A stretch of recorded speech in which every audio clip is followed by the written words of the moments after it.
बहुजन तबका के जो नेता हैं लगातार बधाई देने के आ रहे हैं और हमारी भी शुभकामनाएं उनके साथ हैं और कि रंजन आगे चलकर आईएएस आईपीएस बने और भोजपुर का नाम रोशन करें। एक किताब में हम लोग पढ़ते थे कि संघर्ष अभाव में ही होता है और इसका उदाहरण ताज़ा रंजन वर्मा ने कर दिखाया है। जन्म लिए हैं तो उसमें से भी नया बिरला रंजन वर्मा के रूप में हम लोग देखते हैं। इनकी पढ़ाई में कोई बाधा नहीं आने देंगे। जिसकी तैयारी करनी होगी यूपीएससी बीपीएससी जहां भी इनको मदद मिलेगी हम लोग एक भाई के तौर पर खड़ा रहने का काम करेंगे। आपको लगता है कि अभी भी बहुत सारी कुव्यवस्था है जिसकी वजह से गांव की प्रतिभाएं दब जाती है? भैया हमारे लोग एक टाइम भोजन कर इस बिहार में रहने के लिए मजबूर हैं। न रहने के लिए घर है अच्छा से, न पहनने के लिए कपड़े हैं, न पढ़ने के लिए अच्छे विद्यालय हैं, न इलाज कराने के लिए अस्पताल हैं। व्यवस्था की बात करते हैं तो 1947 के बाद 75 वर्ष के बाद भी आज भी मूलभूत समस्याओं का अभाव है। तो जगदीशपुर ही नहीं, पूरे भोजपुर ही नहीं, पूरे बिहार और पूरे भारत के लिए गौर का विषय है और बिहार के तमाम छात्र छात्राओं को रंजन से सीख लेना चाहिए। जो इन्होंने ऐतिहासिक काम किया है वह बधाई के पात्र हैं और सारे बिहार के तमाम खास करके बहुजन तबका के जो नेता हैं लगातार बधाई देने के आ रहे हैं और हमारी भी शुभकामनाएं उनके साथ हैं और यह हम शुभकामना देते हैं कि रंजन आगे चलकर आईएएस आईपीएस बने और भोजपुर का नाम रोशन करें। और बाबा साहब ने कहा था कि शिक्षा वह शेरनी का दूध है कि जो पिएगा वह दहाड़ेगा। तो निश्चित तौर पर वह शिक्षा के दूध रूप में पीने का रंजन ने काम किया है और इनसे तमाम छात्र छात्राओं को सीखना चाहिए कि एक गरीब घर में जन्म लेकर संघर्ष कैसे किया जाता है और संघर्ष के बदौलत अपना लोहा कैसे मनवाया जाता है। यह बिहार के तमाम छात्र छात्राओं को रंजन वर्मा से सीखने की जरूरत है। उनकी स्थिति पूरी गरीबी पूरी स्थिति है और इसी परिस्थिति में एक बाप का अपने पिताजी का भी साया उनके सर से उठ गया और लेकिन पढ़ाई नहीं छोड़ा।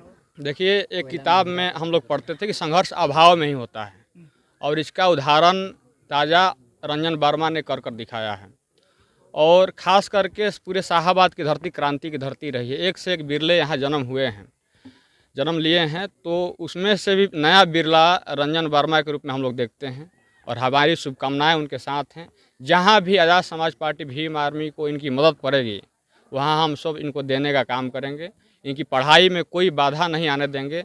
जिसकी तैयारी करनी होगी यूपीएससी बीपीएससी जहां भी इनको मदद मिलेगी हम लोग एक भाई के तौर पर खड़ा रहने का काम करेंगे। बिहार में भीम आर्मी लगातार मुख्यमंत्री पर एग्रेसिव रहते हैं। हालांकि मुख्यमंत्री ने जो शिक्षा में क्षेत्र में काम किया है उसका जीता जागता सबूत तो रंजन वर्मा है। देखिए यह संघर्ष का उदाहरण है, ना कि नीतीश कुमार का उदाहरण है। अगर नीतीश कुमार अच्छा शिक्षा और स्वास्थ्य की व्यवस्था किए रहते तो यह बच्चा यहाँ से 4 किलोमीटर पढ़कर अज्ञान नहीं जाता, यह बच्चा मोबाइल पर नहीं पढ़ता।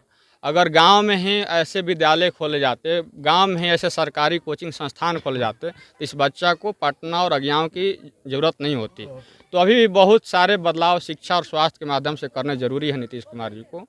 अभी जो हो रहा है वह सही हो रहा है लेकिन अभी भी बहुत ज़्यादा बदलाव की जरूरत है क्योंकि उनकी देन तो है, प्रतिभाएं अब गांव से निकल करके सामने आ रही हैं। देखिए एक सरकार का डाटा है कि इंटर में जो लड़के जाते हैं वो 70% लड़के पढ़ाई छोड़ देते हैं ग्रेजुएशन किए बिना। यानी कि 10 में से 70 लड़के पढ़ाई छोड़ते हैं, मात्र 3 लड़के ही ग्रेजुएशन करते हैं।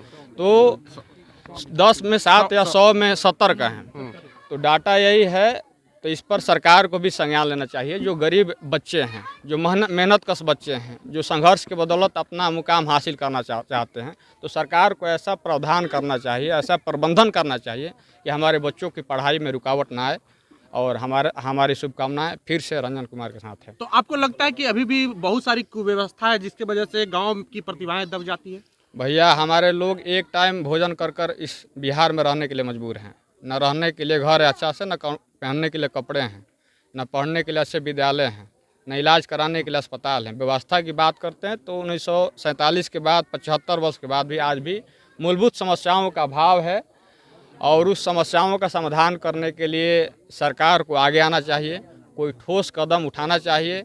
जो देश में उद्योगपति माफिया बैठे हैं, देश के 3% लोगों के पास 90% संपत्ति है, तो इस पर भी सरकार को पहल करना चाहिए कि वो 3% वाले लोग कौन हैं। उन सारे लोगों की संपत्ति को अधिग्रहण कर गरीबों में बांटना चाहिए। रंजन जैसे नौजवान को शिक्षा में लगाना चाहिए।